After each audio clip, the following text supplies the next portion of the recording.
Break के बाद एक बार फिर से आपका स्वागत है। चलिए खबरों में आगे बढ़ेंगे। दिल्ली में केंद्रीय सहकारिता मंत्री अमित शाह ने NAFED और साथ ही NCCF के वेब पोर्टल का शुभारंभ कर दिया है, जिससे कि तूर यानी कि अरहर दाल की खेती करने वाले किसान अपनी दाल को ऑनलाइन भी बेच सकेंगे और सीधे उसका भुगतान अपने अकाउंट में पा सकेंगे।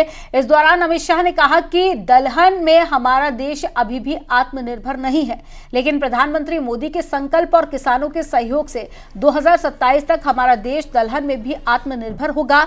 दलहन के लिए दूसरे देश पर निर्भरता खत्म हो जाएगी।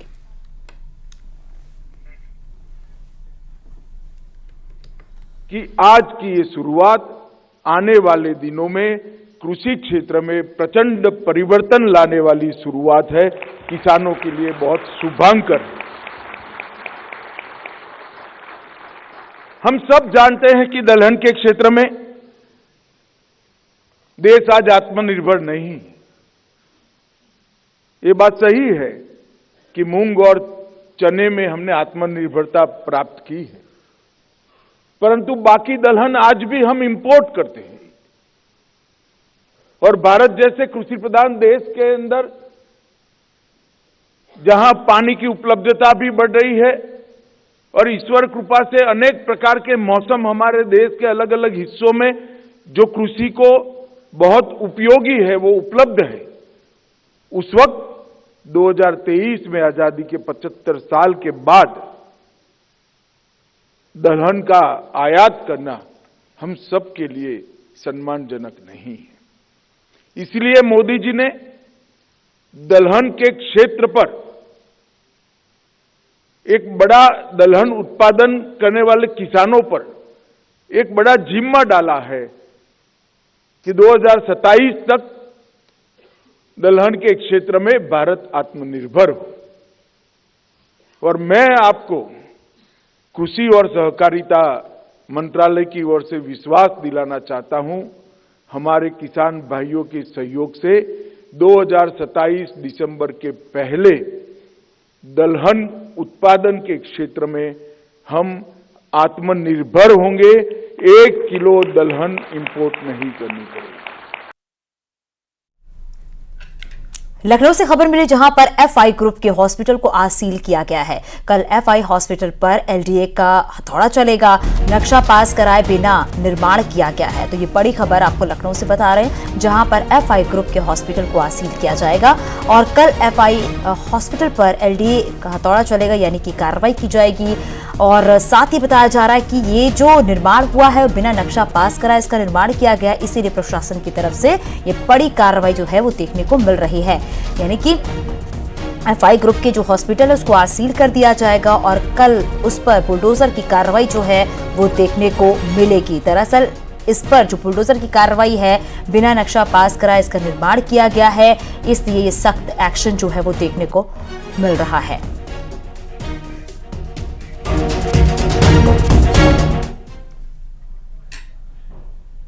लड़कियों को सेक्स की इच्छा पर नियंत्रण रखने की नसीहत देने वाले कलकत्ता हाई कोर्ट के फैसले पर सुप्रीम कोर्ट ने स्वतः संज्ञान लिया है। कोर्ट में पश्चिम बंगाल सरकार ने बताया है कि उसने कोलकाता हाई कोर्ट के फैसले के खिलाफ अपील दायर कर दी है। पिछली सुनवाई में सुप्रीम कोर्ट ने कलकत्ता हाई कोर्ट के फैसले में भी की गई टिप्पणी पर नाराजगी जाहिर करते हुए कहा था कि एक टिप्पणी बेहद आपत्तिजनक और गैर जरूरी है। मामला CJI के पास में है। अब वो तय करेंगे कि मामला किस बेंच के पास में जाएगा और सुप्रीम कोर्ट ने इसे आर्टिकल 21 के तहत में मूल अधिकारों का हनन बताया था और सुप्रीम कोर्ट ने अदालतों को किसी मामले में फैसला देते वक्त अपनी निजी राय उपदेश देने से बचने की सलाह दी थी। कोर्ट ने वकील माधवी दीवान को एमिकस क्यूरी नियुक्त करते हुए राज्य सरकार से पूछा था कि क्या वो हाईकोर्ट के फैसले के खिलाफ अपील दायर करना चाहती है।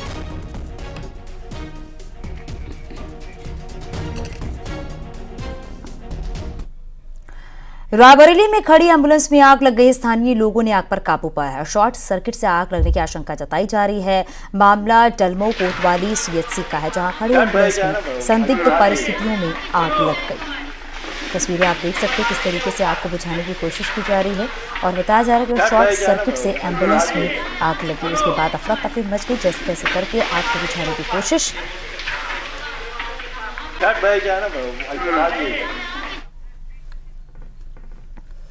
अयोध्या में इंटरनेशनल काइट फेस्टिवल कराएगी सीएम योगी सरकार। तो सीएम के विजन के अनुसार बड़े स्तर पर कराया जाएगा आयोजन। अयोध्या विकास प्राधिकरण ने शुरू की है तैयारियां। 19 से 21 जनवरी के बीच में आयोजन कराया जाएगा। इंटरनेशनल काइट फेस्टिवल के आयोजन की रूपरेखा तैयार की जा रही है। देश विदेश के प्रख्यात पतंगबाज कर सकेंगे हुनर का प्रदर्शन। तो मकर संक्रांति का पर्व आने वाला है और ऐसे में लोग पतंग उड़ाते हैं और इसी के चलते काइट फेस्टिवल का आयोजन कराने जा रही है योगी सरकार। इसको लेकर तैयारियां भी शुरू कर दी हैं और देश विदेश के पतंगबाज अपना हुनर भी दिखा पाएंगे।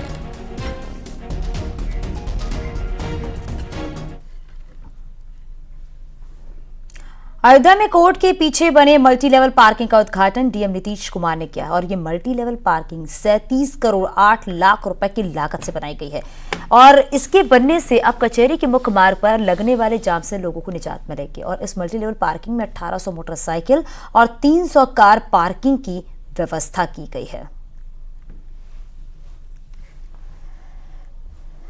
लोग के लिए, सबके लिए, पूरे कलेक्टेड और बार परिवार के लिए गर्व की बात है कि पूरा हमारा एक कलेक्टेड परिसर के पास ही पूरी पार्किंग व्यवस्था बनकर तैयार हो गई है और इसमें 300 कार की पार्किंग व्यवस्था मल्टी लेवल पार्किंग में और लगभग 300 मोटरसाइकिल की व्यवस्था है इसमें। और साथ में हम लोगों ने फ्रंट एरिया जो था उसको भी हम लोगों ने पार्किंग के लिए यूज़ किया है और लगभग उसमें 1500 मोटरसाइकिल की पार्किंग संभव हो पाएगी। रामलला की प्राण प्रतिष्ठा के लिए अयोध्या को सजाया जा रहा है। प्राण प्रतिष्ठा के उत्सव में हर रंग शामिल किए जा रहे हैं।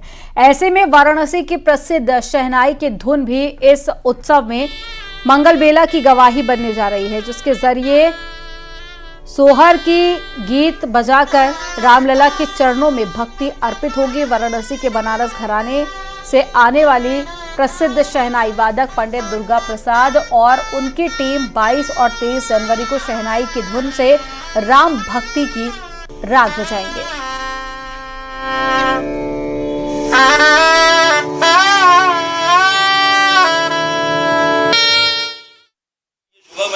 सुबह में बहुत आग है। सुबह में ललित है, भैरव है, जन भैरव है, हरि भैरव है, बहुत रागो है। सुबह में भैरवी है, भैरवी ठुमरी है, दादरा है और उसके बाद मैं बजाऊँगा, भजन बजाऊँगा, राम जी का भजन बजाऊँगा। उसके बाद अब जी के भजन का है रघुपति राघो राजा राम पतित पावन सीताराम।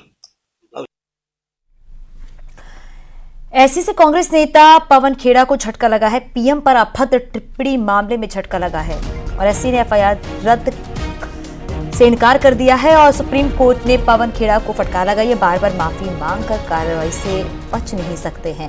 पीएम मोदी के पिता को लेकर यह टिप्पणी की गई थी। खेड़ा ने हाईकोर्ट के फैसले को चुनौती दी थी। पवन खेड़ा के खिलाफ हजरतगंज थाने में मुकदमा दर्ज है। मुंबई में 17 जनवरी को प्रेस कॉन्फ्रेंस में पवन खेड़ा ने आपत्तिजनक टिप्पणी किया था।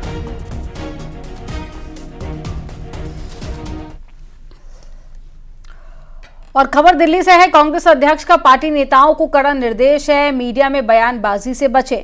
ये कहना है मल्लिकार्जुन खड़गे का। इंटरनल मामलों को पार्टी फोरम पर ही डिस्कस करें, आपसी मतभेद और गुटबाजी से परहेज करें, सभी मोर्चा मजबूत करने पर जोर दिया जाए। तो मल्लिकार्जुन खड़गे की तरफ से कई बड़ी बातें कही गई हैं और बयानबाजी से बचने के भी निर्देश दिए गए हैं।